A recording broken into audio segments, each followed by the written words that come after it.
Уважаемые подписчики, друзья, случайный зритель. Я приветствую вас на канале Роман Парфенюк «Все о монетах». Уважаемые друзья, в сегодняшнем обзоре мы с вами проговорим о советских монетах с датой 1958 год. Эти монеты – истинная мечта всех коллекционеров-нумизматов. Но для подавляющего большинства эта мечта, к сожалению, несбыточная. В том смысле, что полную их подборку собрать неимоверно сложно. И не только по причине высокой стоимости. Но давайте обо всем по порядку. Большинство коллекционеров даже толком не знают, что эти монеты представляют из себя. В 1974 году в журнальном варианте каталога монет советского чекана Мощнягина и Дашевского отнеслись эти монеты к категории пробных. Каковыми с тех пор и стало их считать подавляющее большинство коллекционеров. По мнению журналиста Щелокова, монеты 1958 года вообще монетами не являются, это пробные разменные знаки. Но с тех пор много воды утекло и появились факты, позволившие разобраться в проблеме и все расставить по своим местам.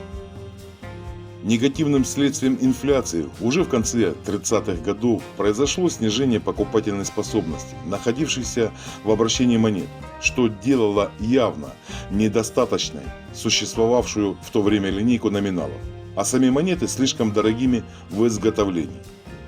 Для решения этой проблемы еще в довоенное время предполагалось возобновить чеканку полтинников.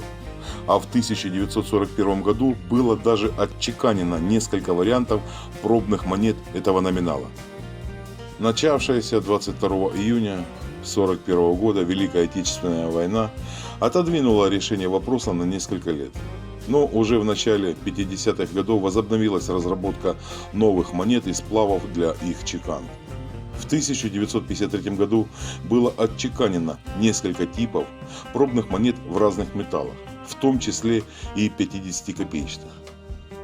Вскоре такое расширение линейки номиналов было признано недостаточным, и новая серия пробных монет, отчеканенная в 1956 году, включила в себя также номиналы в 1, 2, 3 и 5 рублей. При этом продолжалась активная работа над выбором нового монетного металла, поскольку предполагалось широкое внедрение торговых автоматов и требовался сплав с характеристиками, мало применяемым в остальной промышленности, но в то же время удовлетворительный по всем остальным характеристикам – прочности, стойкости к стиранию и агрессивным средам, стоимости и внешнему виду.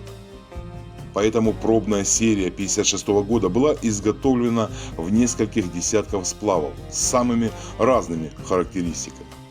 По результатам испытаний были выбраны два сплава – марганцовая латунь МНЦ 58-2 для монет с достоинством от 1 до 5 копеек и сплав МНЦ 50-10-5 Низельбер для остальных номиналов.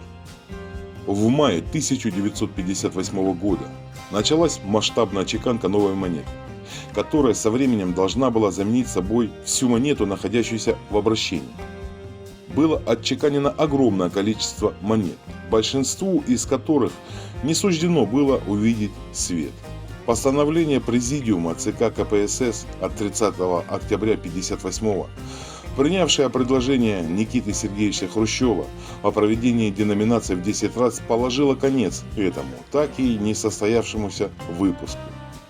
Поскольку решение о судьбе уже отчеканенных монет сразу принято не было, некоторое время чеканка продолжалась до января 1959, но уже без ставших, очевидно, ненужными рублевых номиналов. В январе 1959 года изготовление новой монеты было прекращено и возобновилась чеканка монет предыдущего образца с датой 1957. В этом же году началась подготовка к масштабной реформе, проведение которой было намечено на 1961 год. Благодаря этим мерам новые монеты к началу реформы были отчеканены в необходимом количестве. Изображения новых монет были опубликованы в печати в декабре 1960 года, а сама реформа проведена с 1 января по 31 марта 1961 года. В обращении остались монеты старого образца достоинством в 1, 2 и 3 копейки. Остальные монеты и все бумажные деньги были полностью заменены.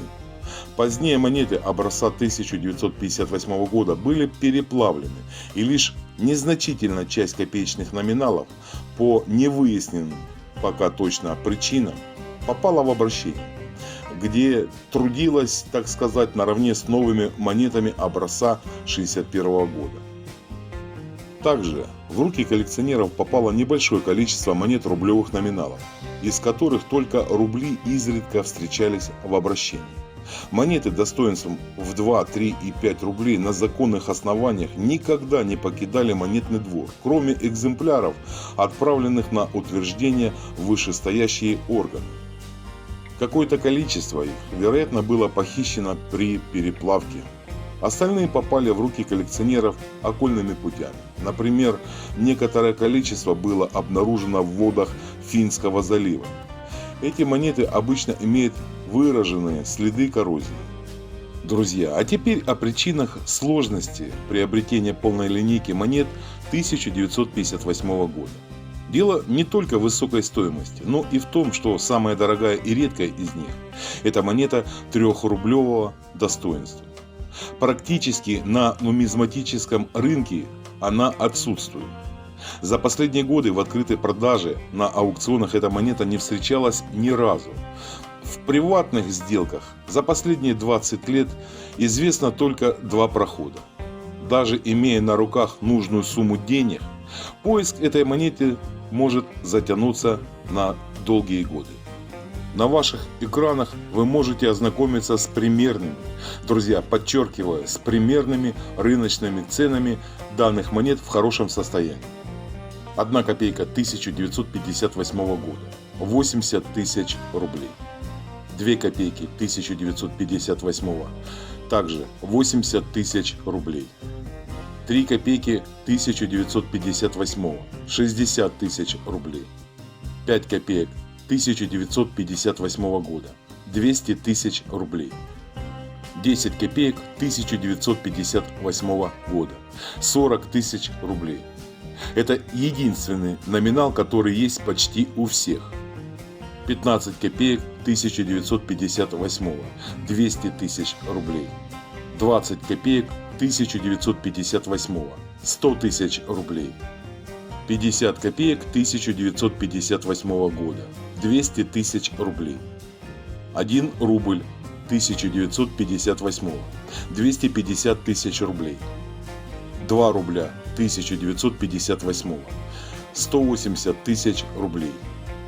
3 рубля без оценки, но, друзья, не менее 2 миллионов рублей.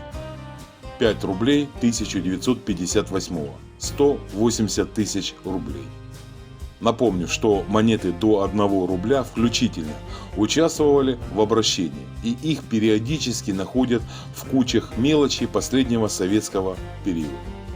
Дорогие друзья, если вам понравился этот обзор, каким-то образом пригодилась информация моего канала, я прошу поддержать его лайком, подпиской. Если вы еще не подписаны на канал, подписывайтесь. Нажимайте на колокольчик, чтобы быть в курсе всех новинок и обновлений. На этом я буду заканчивать. С вами был Роман Парфенюк. Все о монетах. Всего доброго, друзья.